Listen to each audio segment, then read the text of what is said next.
Hi there. Welcome back to Indiana's English Lounge. Today I'm going to read an article about film. This article is challenging, maybe for C1 or C2 level English learners. And it's about the rise of popularity of foreign language films at the Academy Awards, the Oscars.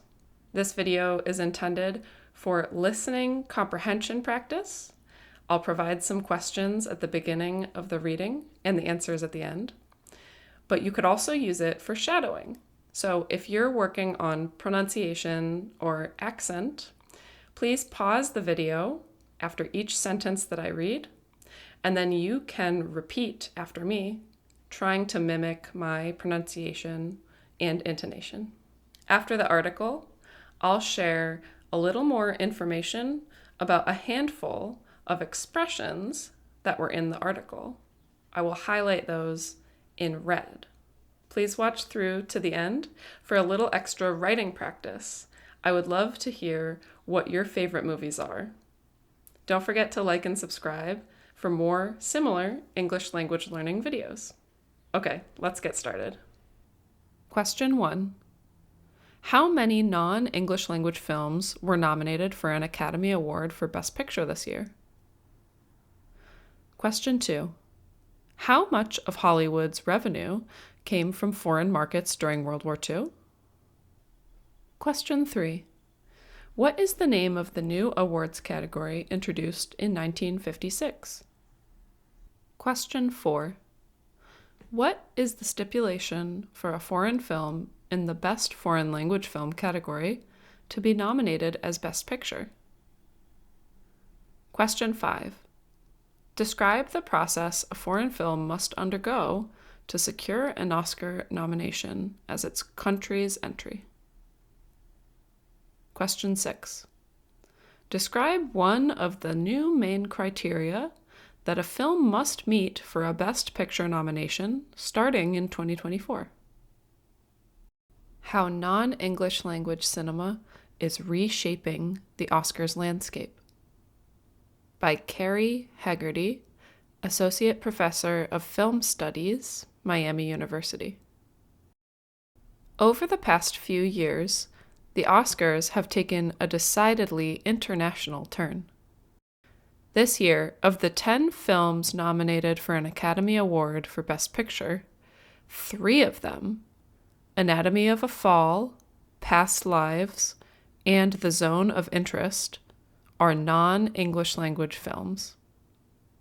In the first 2 decades of the Academy Awards, only 3 films, all European, earned Oscar nominations. The 1938 French film La Grande Illusion, which was nominated for Best Picture, or Outstanding Production, as it was then known. The 1944 Swiss film Marie-Louise, which was the first foreign film to win an Academy Award for Best Screenplay, and the 1932 French film À nous la liberté, nominated for Best Production Design. As a scholar of film history, I see the recent recognition of non-English language films as the result of demographic changes in the industry and within the Academy of Motion Picture Arts and Sciences itself.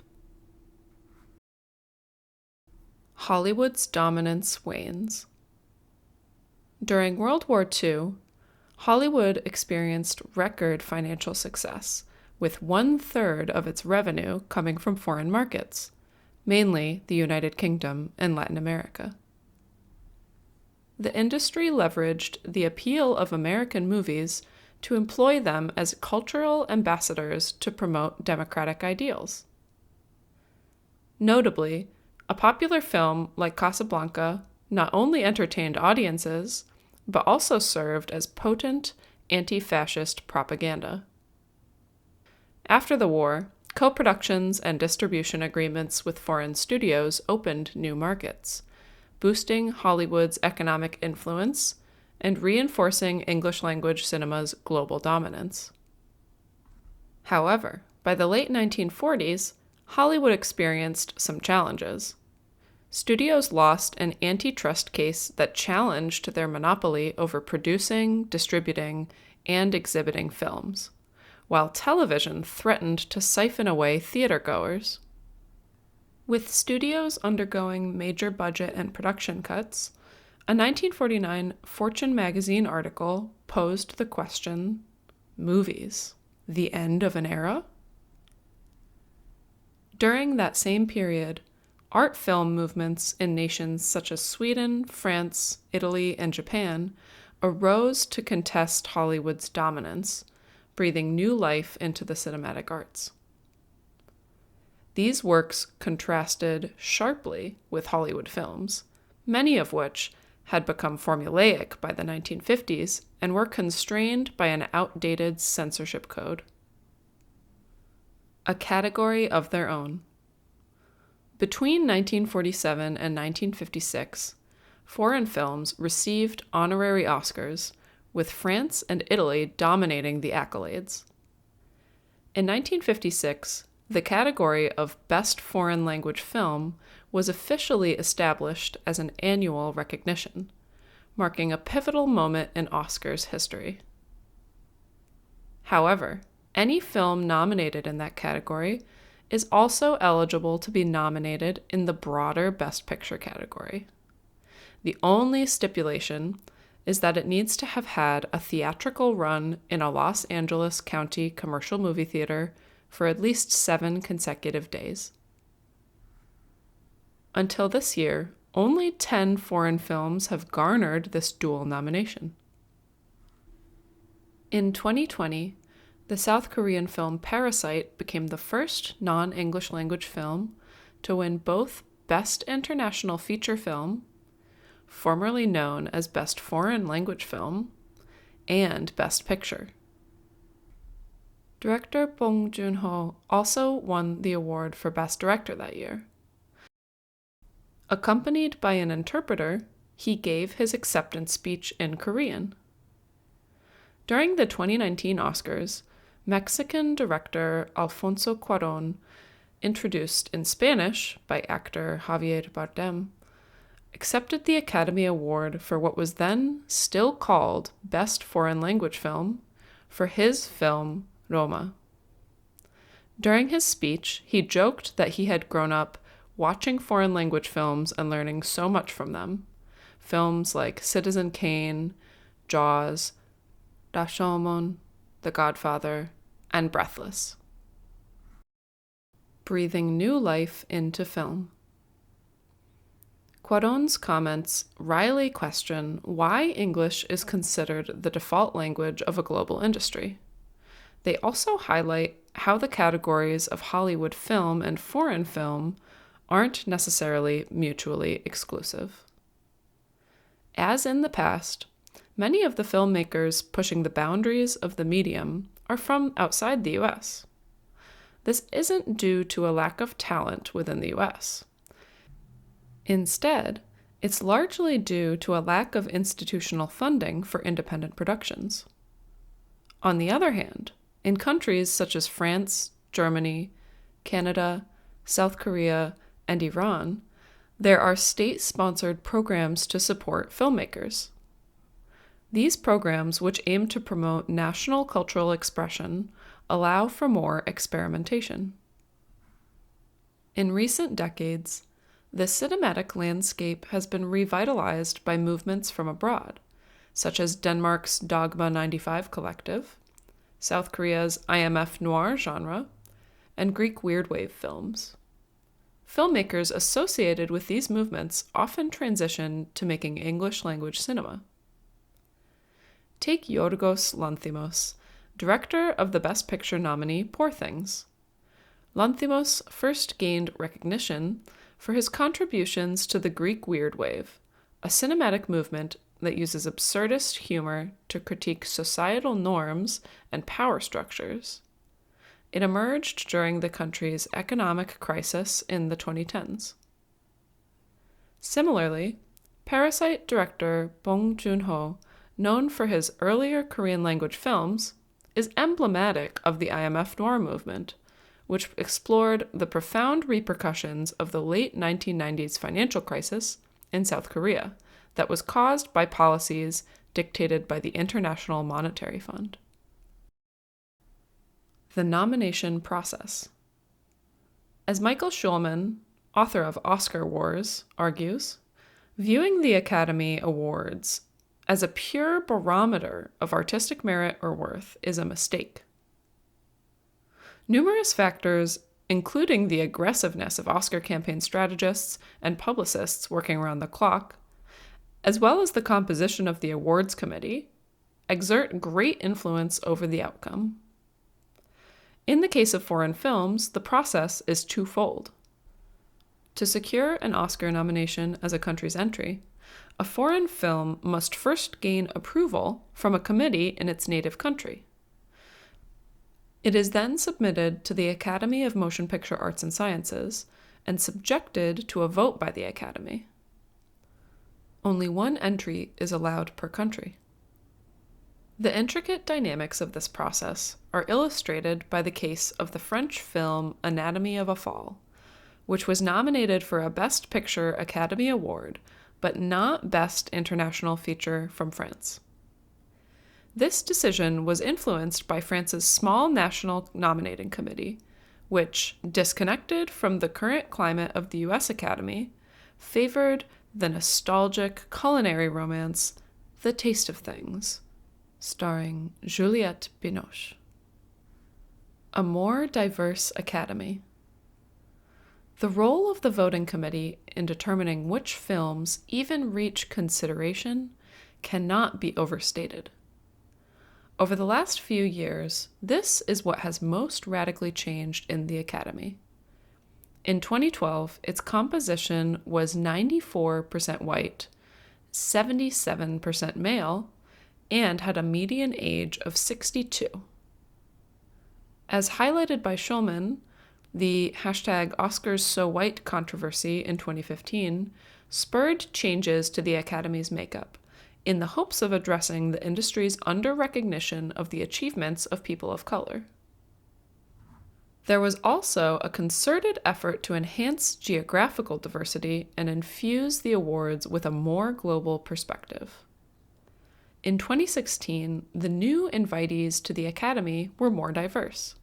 46% were female, 41% were non-white, and they came from 59 different countries. This year, a groundbreaking 93 countries submitted nomination ballots, signifying unprecedented global participation in the Oscars. Perhaps most significantly, beginning in 2024, the Academy has required that for a film to qualify for a Best Picture nomination, it must meet 2 out of 4 standards established by the Academy. The criteria include having at least one lead or significant supporting actor from an underrepresented racial or ethnic group, or centering the main storyline on an underrepresented group. They also require representation in creative leadership positions and crew roles, along with paid apprenticeships for underrepresented groups. Even senior marketing teams require representation. All of these requirements lend themselves to the inclusion of more international film nominees. Streaming distribution has also democratized access to non-English language cinema, which was previously limited only to niche audiences in art house theaters in large cities. The distribution company Neon, established in 2017, has been another crucial factor in reshaping the Oscars landscape. Led by Elisa Fedorov, Neon is committed to breaking industry barriers, diversifying content, transcending language barriers, and engaging with younger audiences through platforms like YouTube and TikTok. Neon distributed both Parasite and Anatomy of a Fall. As the Oscars evolve into a more globally conscious platform, the future of film seems destined to be shaped by those who think beyond the limitations of what was once considered foreign and remain advocates for the universal language of the cinema. Question 1. 3 films: Anatomy of a Fall, Past Lives, and The Zone of Interest. Question 2. 1/3. This was mainly from the United Kingdom and Latin America. Question 3. Best foreign language film. Question 4. It needs to have had a theatrical run in a Los Angeles County commercial movie theater for at least 7 consecutive days. Question 5. A foreign film must first gain approval from a committee in its native country. It is then submitted to the Academy of Motion Picture Arts and Sciences and subjected to a vote by the Academy. Only 1 entry is allowed per country. Question 6.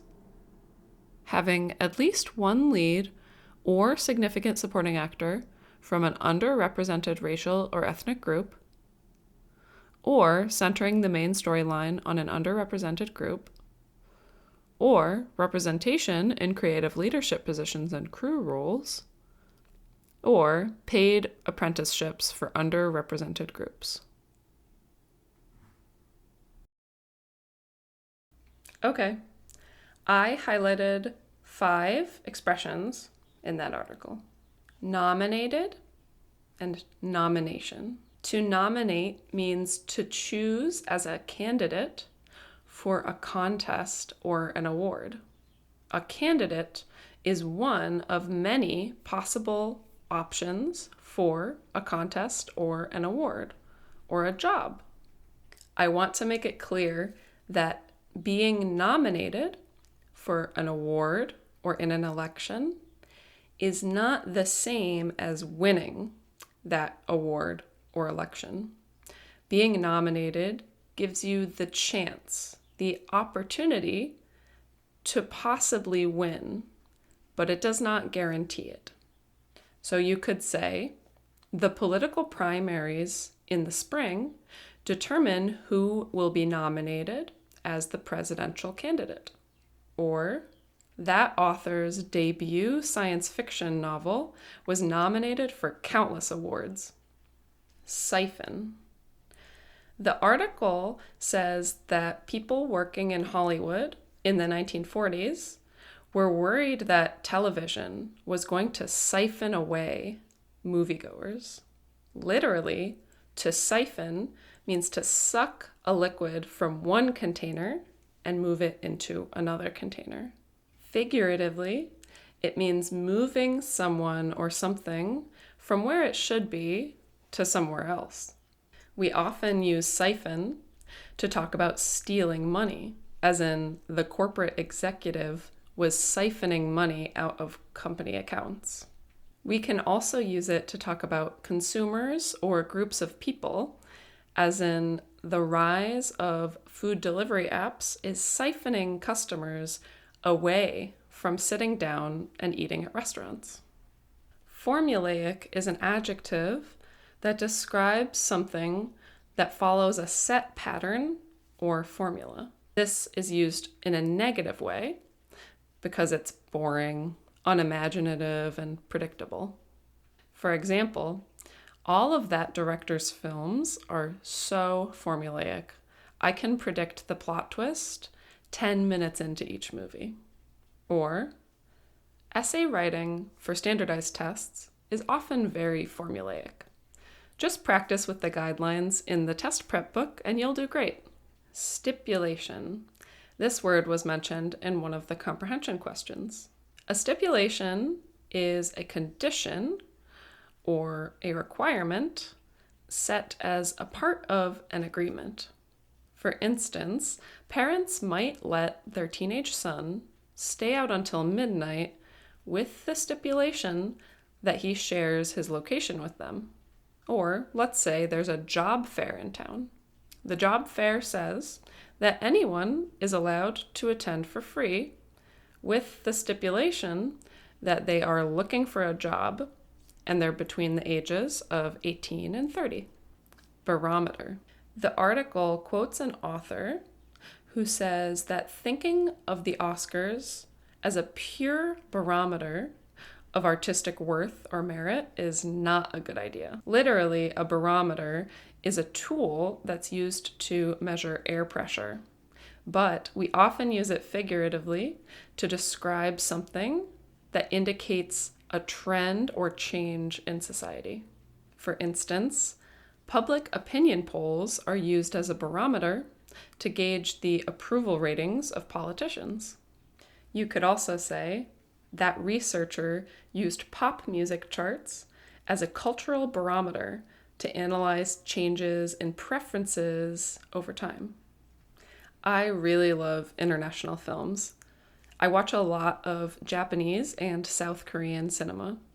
I've probably seen over a dozen Kurosawa movies, and I think I've seen almost every Bong Joon-ho movie, who is a South Korean director mentioned in the article. One of my favorite horror movies is a 2016 Korean movie called The Wailing, and it has both Korean and Japanese language dialogue in it. It's truly disturbing and creepy, so I would only recommend it if you're really into horror movies. So practice your writing skills and tell me in the comments, what are some of your favorite non-English language films? What do you think is the best film that your country has produced? You can summarize the plot for even more writing practice. Thank you so much for liking this video and subscribing to my channel. I have a lot more videos like this one, so please check them out. Good luck with your studies.